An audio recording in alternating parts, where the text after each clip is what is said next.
প্ৰতি বছৰে মাঘ বিহু বহাগ বিহু আহে আৰু যায়, কিন্তু ঘৰলৈ যোৱাই নহয়। বাহিৰদেশত কাম কৰোঁতেই গুচি যায়। যেতিয়াৰ পৰা কিছুমান সমস্যা লগতে সপোন দেখা আৰম্ভ কৰিলোঁ, তেতিয়াৰ পৰা টকাৰ পিছত লাগি গ'লোঁ। টকা পইচা থাকিলে কিছুমান সমস্যা সমাধান কৰিব পাৰি। টকা থাকিলে সৰু সুৰা সপোন বাস্তৱ কৰিব পাৰি। গাঁৱলীয়া লগৰীয়াৰ লগত বহুত দিন ধৰি এনজয় বোলা বস্তুটো নোপোৱাই হ'লোঁ। খেলা ধূলা, নদীত গা ধোৱা, গধূলি হ'লে লগৰীয়াৰ লগত আড্ডা মৰা, এনে কিছু স্মৃতি। আৰু এনে কিছু স্মৃতি লাহে লাহে নাইকিয়া হ'ব ধৰিছে। সকলো এতিয়া নিজৰ নিজৰ কৰ্মৰতত ব্যস্ত থকা হৈছে।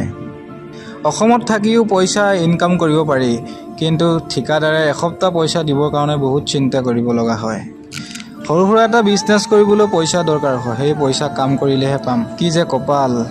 ঘৰৰ সকলোকে এৰি, গাঁৱৰ সকলো এনজয় এৰি এজন ব্যক্তি বাহিৰদেশত কৰ্মৰত, তেওঁৰ বাবে কিমান দুখদায়ক হ'ব পাৰে তেওঁহে বুজিব, আৰু কোনো বুজিব